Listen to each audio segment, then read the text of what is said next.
안녕하십니까. 반갑습니다. 네. 잘 지내셨습니까? 네. 잘 못 지냈어요? 너무 더워요, 한국은? 아, 그렇구나. 여기, LA도 요즘 많이 덥습니다. 오늘 여기 좀 날씨 아침부터 뜨겁더니 여기 동국대학교 강의실은 토요일 오후라서 에어컨을 꺼버렸나봐요. 그래서 이게 좁은 방에서 찜통 속에서 우리 세 명이 우리 회장님하고 향훈 교사님 촬영하시느라고 또 근데 되게 더운데요 여기도. 근데 한국 무대만큼이야 하겠습니까? 네, 어쨌든 이 더위에도 그 한국은 아침 새벽인데도 그렇게 더워요?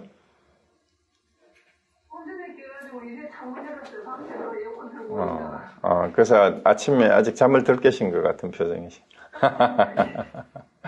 네. 하여튼 한국은 많이 무덥다고 들었습니다. 네, 오늘도, 네, 우리, 여기 제가 정리한, PPT 자료 보면서 말씀드리도록 하겠습니다. 이제 지난번까지, 이제 초기 불교의 기초 교리에 관해서 뭐 대략 좀 개괄적으로 정리를 했습니다. 이제 사성제, 이제 3법인 12연기, 특히 연기법에 관해서 지난번하고 저지난번 두 번 이어서 이제 연기법의 기본적인 개념을 말씀을 드리고 지난번에는 연기법과 관련된 그 해석의 문제, 삼세양중인가설하고 그 다음에 무아설하고 연기설에 대한 혼동으로 인해서 제기되는 무아인데 누가 윤회하느냐라는 문제 제기가 그게 왜 잘못됐느냐 하는 얘기를 말씀을 드렸는데, 제가 생각해도 지난번하고 그 전번의 연기법의 내용은 좀 계속해서 또 한번 또 검토하고 또 생각해보고 했던 불교 전체, 불교 교리 전체에서 가장 핵심이 연기법이 아닌가 저도 그렇게 생각하고 있고, 그게 초기 불교에서부터 부파불교, 대승불교, 선불교까지 관통하는 가장 기본적인 교리가 연기법이고 어쩌면 불교의 가장 대표적인 세계관이라고 해도 될 것 같아요. 그러니까 연기법은 꼭 다시 한번 더 이렇게 염두에 두시고, 그 다음에 부파불교는 우리가 흔히 이제 경전의 결집이 뭐 1차, 2차, 3차 결집이 있었고 그 와중에 파가 나누어졌는데 그 부파불교의 문제점을 극복하기 위해서 대승불교가 등장했다. 그냥 이러고 이제 넘어가는데, 제가 오늘 이 부파불교하고 경제 결집 과정을 이 강의 준비를 하면서 그 경제 결집 자료하고 이제 부파불교의 그 자료들을 검토하다가 보니까 되게 흥미로운 그런 내용들이 많아요, 보니까. 그래서 왜 경전의 결집과 부파불교의 내용이 이제 불교 전체 역사에서 어떤 영향을 미쳤고, 또 이런 과정이 제가 늘 말씀드리는 게 왜 사회 문화사적 관점에서, 인문학적 관점에서 불교를 봐야 되느냐 하는 게, 이제 신앙인으로서 이 불자의 자세뿐만이 아니라 21세기를 살아가는 우리가 2600년 전에 시작된 불교의 가르침이 21세기 우리들 삶에 어떤 의의가 있는가에 초점을 두고 늘 우리식으로 해석을 해볼 필요가 있다는 거죠. 그리고 사회문화사라는 얘기는 늘 그때 당시의 사회적 상황과 문화적인 상황과 함께 또 오늘날 우리가 얘기하고 있는 21세기의 사회문화적 상황을 결부시켰을 때 어떤 의미가 있는지를 검토해보는 그런 과정이 꼭 필요하기 때문에, 단순히 교리를 지식으로 우리가 배우는 것도 아니고, 또 단순히 또 신자로서 불교 신자니까 해야 된다라는 그런 의무감도 아닌 인문학적인 관점이라는 것은 어쩌면 개방적인, 그리고 인간의 삶이 어떻게 하는 것이 제대로 사는 삶인가라는 데 초점을 두고,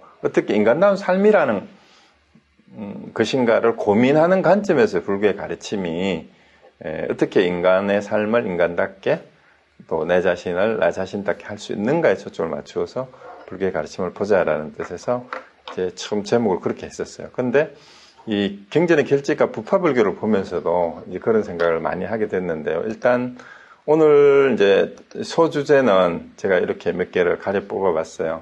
경전의 결집을 하게 된 계기, 동기 이게 뭔가 하고 그 다음에 왜 경전의 결집 과정에서 교단의 분열이 일어났는가 하는 거예요. 우리가 얼핏 생각하면 경전의 결집은 부처님의 가르침을 잘 보존해서 이제 후세에 그 전해주자는 것 때문에 일어났는데 그것이 왜 분열의 계기가 됐냐. 그리고 이 교단 결집 과정에서 교단 분열 과정에 결집 과정의 의견 대립이죠, 그죠? 그러면 경전의 결집 과정에 의견이 대립되었다라고 한다면은 그 결집된 경전은 과연 절대적 진리라는 의미의 권위를 가질 수가 있는가라는 것도 우리 생각을 해봐야 된다라는 거예요. 그 다음에 2000년도 전에 일어났던 경전 결집 과정이 오늘날 우리의 현재의 21세기의 불교에 또 한국 불교 종단에 어떤 시사점을 가져주는가 이런 것도 한번 이제 생각해보면 좋을 것 같아요. 특히 3자 결집에서 있었던 적주비구라고 이따가 설명해 드릴게요. 색출이 우리 한국 교단에 어떤 의미가 있을까 이런 것도 한번 생각해보면 좋을 것 같고요. 그 다음에 이제 열 몇 개에서 어떤 기록에는 20몇 개의 파까지 부파는 파가 나누어진 불교라는 뜻이에요. 여러 부파가 있었던 이러한 부파불교 시대에 여러 부파가 교리 논쟁을 하면서 대립을 했는데 거기에 어떤 공과가 있는가라는 것도 살펴보고 그 다음에 그 대승불교에는 어떤 영향을 미쳤고 오늘날에까지도 그 부파불교에 있었던 교리 논쟁이 여전히 영향을 미치고 있는 부분은 또 어떤 것인가라는 것을 돌아보면 이 경전의 결집 과정과 부파불교의 내용이 단순히 옛날의 어떤 사건의 기록이 아니고 여전히 현재 진행형이다. 이렇게 볼 수가 있다라는 거예요. 그래서 이제 경전의 결집은 어원으로는 보면은 쌍기티라는 말은 이제 우리가 부처님이 돌아가시고 난 다음에 그 가르침을 정리하고 보존하기 위해서 개최한 집회예요. 불교 집회인데 이게 쌍기티는 합송이라는 뜻으로 번역이 됐어요. 노래한다, 합창한다 이런 의미라 그러죠. 그래서 합송으로 번역을 하기도 하고 그 다음에 집법으로 번역하는 것은 이제 가르침을 이제 모았다라는 그런 의미로 집법이라고 하고 등송도 이제 그대로 같이 외워서 송자가 여기 앞에 송할 때 여기 와야 되겠네요. 여기 한자를 잘못 쓴 것 같아요. 통자가 아니고 합송할 때 요 송자가 와야 됩니다. 그런데 이 결집을 하게 된 계기나 그 필요성은 뭐냐 하면은요, 이제 부처님의 가르침이 구전으로만 또 아니면 따로따로 이제 제대로 정리가 되지 않은 채로 연결이 됐을 때 어느 것이 부처님의 핵심 가르침이고 제대로 된 가르침인지를 모르기 때문에 논란이 있으니까 이 가르침을 제대로 정리를 해서 후세에 바르게 전승시켜야 된다라는 거고, 또 하나는 부처님이 돌아가시고 난 다음에 성단 내부의 분열과 논쟁이 끊임없이 자꾸 계속 일어나요. 그 이후에 또 결집을 하고 나서도 또 한 100년 지나고 나면 또 부파가 또 대립이 생기고, 그 다음에 계율을 어기는 문제가 생기는데, 계율을 어기는 게 왜 문제가 되냐, 자꾸 계율을 어기게 되느냐. 계율을 어기려고 어기는 게 아니고, 부처님이 이제 경전을 설하고 유를 설했던 방식과도 관계가 있어요. 그게 뭐냐면, 부처님이 계율을 언제 모여가지고 이렇게 우리 오늘날 법령을 공포하듯이 이 헌법이나 법률을 공포한 게 아니라, 문제가 있을 때마다 의논을 해가지고 요런 거는 이렇게 하자, 이런 거는 하지 말자, 이렇게 합의를 하는 과정에서 그때 율이 정해졌어요. 그러다가 보니까 이제 이게 어떤 특정한 법전이나 이런 게 없습니다. 그런데 일단 부처님이 돌아가시고 나니까 일단 부처님 당시에 부처님께서 직접 말씀하셨던 계율과 관계되는 것을 모아서 확정을 해야 된다. 이랬는데 그럼 그 뒤에 왜 문제가 생기냐? 바로 부처님 당시에 스스로 부처님이 말씀하셨듯이 소소한 계율은 파해도 되고 바꿔도 된다라고 얘기를 했는데 1차 결집 과정에서부터 그 주장이 묵살이 돼버렸어요. 그리고 소소한 게는 파해도 되고 바꿔도 된다는 얘기는 우리가 역사적인 삶은 끊임없이 변해요. 우리의 문화나 이 생활 방식도 자꾸 사회가 변하면서 바뀌는데 그러다 보면은 부처님 당시에 살던 상황하고 다른 상황이 생기면 거기에 맞는 계율을 새로 만들든가 아니면 맞지 않는 것은 새롭게 이렇게 개정을 해야 될 필요성이 있는데 그러한 견해 차이에서 이 계율의 문제가 끊임없이 논쟁이 될 수밖에 없다라는 것을 이제 상식적으로 이해하시면 됩니다. 그러니까 현실적으로 우리 세속법도 이 세상이 바뀌면 새로운 여러 가지 사회 문제가 바뀌고 사회가 바뀌면 법이 새로 바뀌잖아요, 자꾸. 그래서 그런 부분을 이제 불교 내부에서도 마찬가지로 이제 해야 된다, 이제 감안을 해야 된다라는 얘기가 됩니다. 이 경전의 결집은 우리가 상식적으로 생각하시면 돼요. 왜 계율을 위주로 경전의 결집이 자꾸 일어나느냐 하면 세상이 바뀌면서 여러 가지 생활 양식이 바뀌고 거기에 따라서 계율이 변화될 필요성이 있으니까 이걸 바꾸자라고 하는 주장과 이거 함부로 바꾸면 안 된다라는 주장이 대립하면서 사실은 이 계율 문제 때문에 이제 경전의 결집이 이루어지는 경우가 많다라는 겁니다.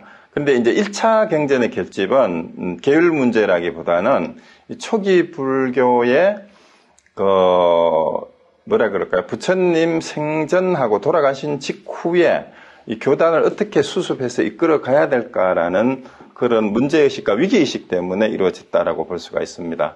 그래서 1차 결집은 부처님이 돌아가신 직후에 장례식을 치르고 나서 마가다국으로 옮겨서 왕사성에 있는 칠욕굴로 옮겼다고 그랬는데 부처님이 돌아가신 곳은 어디예요? 여기 마가다국이 아니죠. 부처님이 그 마지막 열반에 드신 곳은 거기가 지명이 어디죠? 쿠시라카나, 예, 거기입니다. 거기에서 이제 열반에 들었을 때 이제 장례식을 치르는 과정에서 우리 마하가섭하고 아난다하고 사이에 약간의 그 긴장 관계가 조성됐다는 기록들이 있어요. 그게 무슨 얘기냐 하면은요, 부처님 당시에부터 이미 출가한 비구 대중 가운데에 크게 두 부류의 출생성분의 파라고 하기에는 좀 그런데 어쨌든 부처님이 깨닫고 나서 처음 전법을 하고 나서 집단적으로 부처님에게 기한 사람들이 있어요. 그게 이제 가섭 삼형제라 그래가지고 이제 불을 배화교 신도였다고 그렇게 알려지죠. 그래 이 삼형제가 귀의를 했는데 그 삼형제를 각각 따르던 제자들이 신자들이 500명, 300명, 200명 이렇게 해서 가섭 삼형제가 자기를 따르던 제자 1000명을 데리고 부처님에게 기의를 했고 그 이후에 바로 사리불 하고 목건년이 또 같은 스승 밑에서 공부를 하다가 이제 부처님에게 기의를 하는데 그때 사리불과 목건년을 따라온 사람이 250명 정도 됐다라고 기록에는 그렇게 돼 있는데 그래서 그 대승경전에 보면 어디에서 부처님이 때에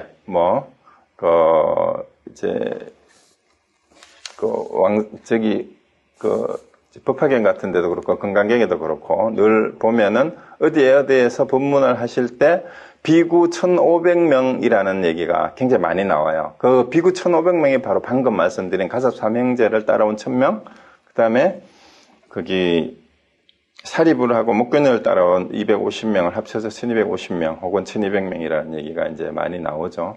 자, 그러면 이 초기 불교 교단에서 다수를 형성했던 사람들이 바로 그 가섭 삼형제의 제자들하고 사리불하고 목건년을 따라온 1250명 가운데 가섭 삼형제가 나이가 좀 많아서 그쪽 파에 세 분이 돌아가시고 난 다음에 부처님이 가장 총애했다 그럴까? 가장 아꼈던 제자가 누구라 그래요? 부처님 제자 중에 가장 지혜가 뛰어났던 지혜 제일이 누굽니까?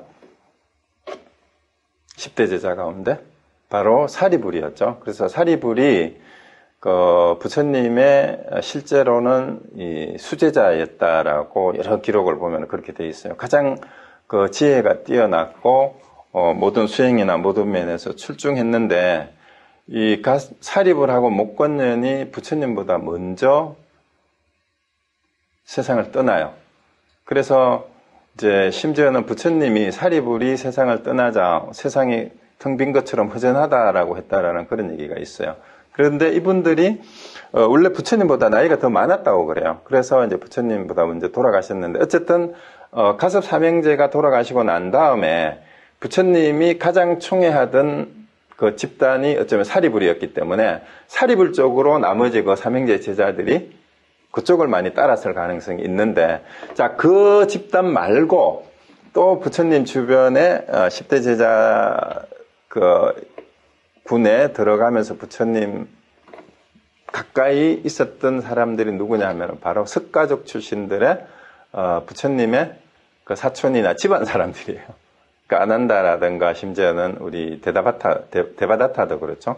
이런 사람들 아나율이라든가 그 다음에 그 부처님 그 궁전에서 그 우팔리 존자는 이발사했던 사람이죠. 이런 사람들이 바로 카필라국 출신 사람들이 있는데 이 사람들은 개인적으로 이렇게 출가를 했기 때문에 제자들이 없어요. 어쨌든 그렇지만 이제 부처님의 그 속가에서부터 다 형제들이고 집안 사람들이고 이러니까 부처님의 근처에서 시봉도 하고 이러니까 실세 역할을 했을 수도 있습니다. 그래서 크게 어떤 분들은 이제 지금 가섭 삼형제라든가 마가섭도 왕사성 주변의 마가더국 출신이에요. 그 다음에 사리불이라든가 목건년도 그렇고. 그래서 이 사람들을 왕사성파라 그러고, 그 다음에 나머지 아난다나 이 사람들을 이제 석가족파라 그러죠. 근데 이 두 파 가운데 부처님이 계실 때는 이제 노골적인 대립은 없었지만 부처님이 돌아가시고 나서 우리 중국이나 한국도 마찬가지인데, 장례나 제사를 주관하는 게 누구예요? 우리 집안에서도 항상 장자잖아요. 그러니까 장례식을 주관한다라는 거는 그 집안의 계승자라는 의미가 돼요. 그러니까 누가 장례식에 그 제주가 되느냐 하는 것은 이제 사회적으로 보면 뭘 얘기해요? 그 사람이 적통이다라는 게 인정이 되는 거하고 똑같은 거예요. 그래서 이제 부처님 제자들 가운데에 부처님이 그러면은 누가 다음 내 뒤를 이을 것이다라고 지명을 하지 않았어요. 후계를 정확하게 해놓지 않고 항상 서로 의존하고 따로 스승이 없이 법등명, 자등명이라고 했지 내가 죽고 난 뒤에는 누가 주도가 돼가지고 교단을 이끌어라 이런 얘기를 언급을 전혀 하질 않았어요. 그럼에도 불구하고 부처님이 돌아가시고 나자 이제 제자들 사이에서는 이게 암묵적으로 이 중에서 누가 제일 우리 중에 고참이다. 요즘 말로 하면은 제일 상수다라는 게 있을 거 아니에요. 근데 이제 그 대가섭이 굉장히 수행이라든가 이런 부분 또 나이라든가 출가 경력이나 이런 게 그때 당시 남아있는 분들 중에 이미 가섭 삼형제도 돌아가셨고 사리불하고 목건년도 돌아가셨고 그러니까 이제 마하가섭이 상수가 됐던 것 같아요. 그런데 이제 두타행을 하면서 멀리 있던 마하가섭은 부처님이 돌아가시고 난 뒤에 이제 연락을 받고 바로 올 수가 없었어요. 그래서 이 기다리는 중에 아난다가 장례식을 진행을 하려고 시도를 했다라는 기록이 있어요. 그런데 거기 아나율이 같이면 아난다의 그 사촌인가 그 석가적 출신인데 안 된다. 우리 마가섭이 오면 그때 해야 된다라고 말렸다는 설이 있습니다. 그러면은 이게 뭔 얘기냐 하면 아나는 자기가 적통으로 인정받고 싶어하는 욕심이 있었다라고 볼 수가 있어요. 그런데 어쨌든 이제 장례식을 할 때도 그랬잖아요. 나중에 거기 이제 조금 뒤에 그 얘기가 나오는데 그 마가섭이 오니까 그 선종에는 이 곽시쌍부라 그래가지고 늦게 와서 부처님 관주위를 3번 도니까 부처님이 발을 내 보였다라고 라고 전해지는데, 인도의 초기 경전에는 그런 기록이 전혀 없어요. 없고, 그냥 하늘의 신이 관을, 뚜껑을 열어서 이렇게 내보였다라고 얘기를 하고, 또, 이제, 이 가섭이 오기 전에 비구니들이 이제 부처님 시신을 모신 데를 참배를 하게 아난다가 허용을 해줬대요. 그래가지고 이제 비구니들이 그 비구니들이 왜 그랬냐면 그 비구니들이 부처님을 키워줬던 이모도 있었고, 그 다음에 이모하고 그 밑에 따라왔는 궁녀들이 가까이서 어쩌면은 이제 속가에서 부처님을 직접 모셨던 궁녀 출신들이 있을 수 있어요. 근데 이분들이 부처님 돌아가시니까 특히 우리가 여성적인 감수성을 생각하면 되고, 인간적으로 이분들은 남자 비구들은 제자 관계로 이렇게 했대요. 남자들은 또 그렇게 잘 안 울잖아. 근데 여자들은 감정적으로 막 슬프니까 부처님 그 시신을 가까이 가가지고 매달리면서 울면서 했을 가능성이 충분히 있는데, 그때 눈물을 흘려가지고 부처님 시신에 눈물이 흘려서 얼룩이 졌대. 발등에. 그래서 그것을 이제 아난다가 이제 시신을 지키고 있는데 비구니들을 말리지 않고 그걸 했다라고 나중에 결집 과정에서 아난다가 거기에 실책을 받아요. 참여를 하게 되는 그런 과정이 있어요. 이런 것들이 묘하게 이제 가섭하고 아난다하고의 긴장 관계가 있었다라는 거죠.